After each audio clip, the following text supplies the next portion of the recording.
मित्रों, पाकिस्तान पर हमले का खतरा सिर्फ एक तरफ से नहीं है, दोनों तरफ से है। भारत ने तो आज सिर्फ झांकी दिखाई और ईरान मौके के इंतजार में बैठा है। अगर ट्रंप की ओर से एक भी हमला हुआ और इसमें पाकिस्तान की छोटी सी भी भूमिका रही तो खलीफा पाकिस्तान को मिटा देगा। इसके लिए ईरान के सर्वोच्च नेता खामनेई ने अपनी टारगेट पहले से सेट कर लिए। डीएनए मित्रों, आज आपको भी जानना चाहिए ईरान कैसे पाकिस्तान को निशाना बना सकता है।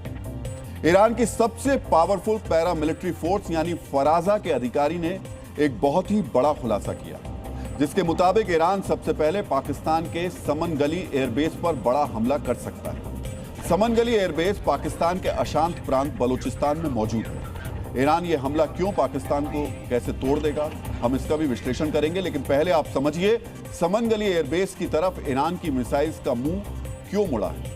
इसकी सबसे बड़ी वजह यह है कि अमेरिका पाकिस्तान के समनगली एयरबेस का इस्तेमाल कर रहा है। समनगली पाकिस्तान के पश्चिमी दक्षिणी इलाके का मुख्य एयरबेस है, यानी अफगानिस्तान और ईरान की गतिविधियों पर नजर रखने के लिए यह सबसे महत्वपूर्ण है। फाइटर जेट्स और रिफ्यूलिंग विमानों के लिए उपयुक्त रनवे और आधारभूत ढांचा इसकी रणनीतिक उपयोगिता और बढ़ाते हैं। पाकिस्तान की बॉर्डर फोर्स फराजा के अधिकारी ने दावा किया है कि इस एयरबेस पर अमेरिका के 500 सैन्यकर्मी मौजूद हैं। समझ रहे हैं आप, जिस वक्त अमेरिका मिडिल ईस्ट के अड्डों से अपने सैनिकों को निकाल रहा है, उसी वक्त ईरान बॉर्डर के नजदीक मौजूद पाकिस्तानी एयरबेस पर इतनी बड़ी संख्या में अमेरिकी सैन्यकर्मी मौजूद हैं। साल 2001 के बाद अफगानिस्तान पर हमले के लिए अमेरिका ने इस एयरबेस का इस्तेमाल किया था। अभी यहां पर अमेरिकी ड्रोन्स और रिफ्यूलिंग विमानों की हलचल देखी गई है। यह जानकारी ईरान की जिस फराजा फोर्स के अधिकारी ने दी है, वो ईरान के सभी बॉर्डर्स की रक्षा के लिए तैनात है। फराजा फोर्स का नेटवर्क भी बॉर्डर के इलाकों यानी बलूचिस्तान में काफी मजबूत है।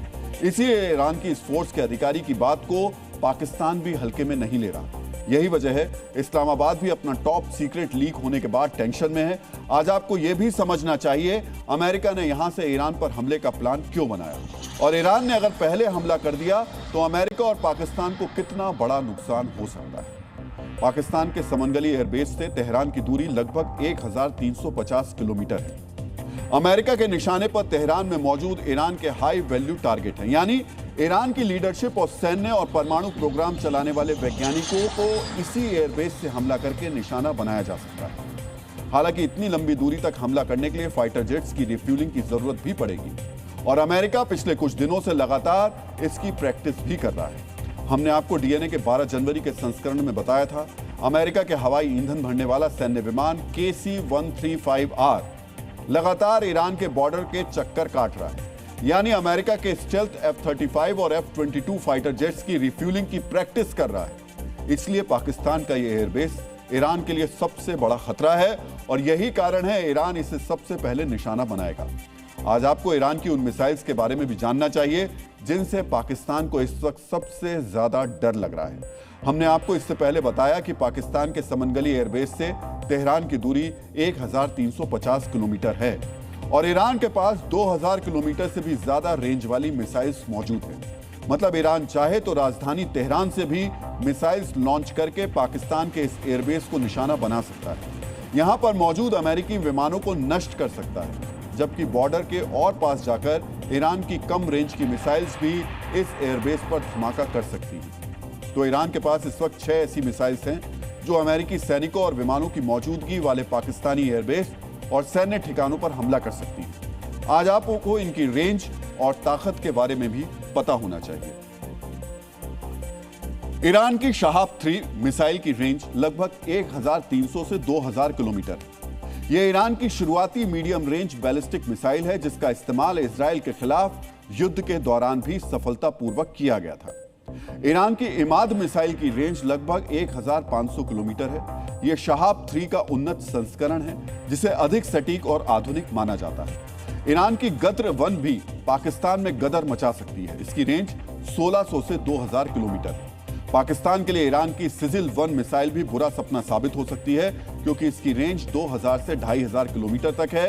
इस मिसाइल को इजराइल के उन्नत डिफेंस सिस्टम भी नहीं रोक पाए थे। ईरान की मध्यम लंबी दूरी की मिसाइल खुर्रम शहर 2000 किलोमीटर तक हमला कर सकती है, जिससे 1500 किलोग्राम तक के वॉरहेड लोड किए जाते हैं। यानी सिर्फ एक मिसाइल के हमले से पाकिस्तानी एयरबेस का बड़ा हिस्सा नष्ट हो सकता है। ईरान की हज कासिम मिसाइल पाकिस्तान और अमेरिका के लिए सबसे बड़ा खतरा है, क्योंकि ईरान दावा करता है इसकी रफ्तार 12 मैक यानी आवाज से 12 गुना ज्यादा है।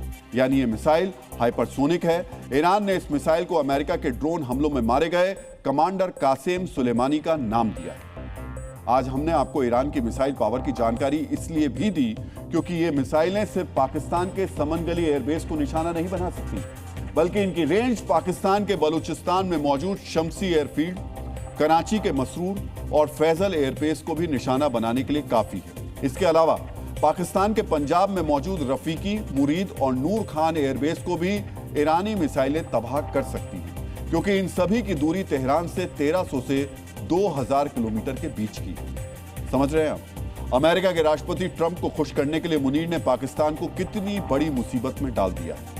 ऑपरेशन सिंदूर के बाद भारत के हमले में नष्ट हुए पाकिस्तानी एयरबेस अभी तक शुरू नहीं हो पाए हैं और मुनीर ने जबरदस्ती खलीफा से दुश्मनी मोल ले ली। इससे पहले हम आपको डीएनए के 12 जनवरी के संस्करण में पाकिस्तान के उन एयरबेसों के बारे में विस्तार से बता चुके हैं जहां पर अमेरिकी सैनिकों और विमानों की मौजूदगी है। जहां पर खलीफा की मिसाइलें गिरी तो अमेरिका के राष्ट्रपति ट्रंप को सबसे ज्यादा दर्द होगा, लेकिन ईरान के सामने दोस्ती का नाटक करने वाले पाकिस्तान की जब पोल खुली तो मुनीर कैसे बेचैन हो गया, आज आपको इसके बारे में भी जानना चाहिए।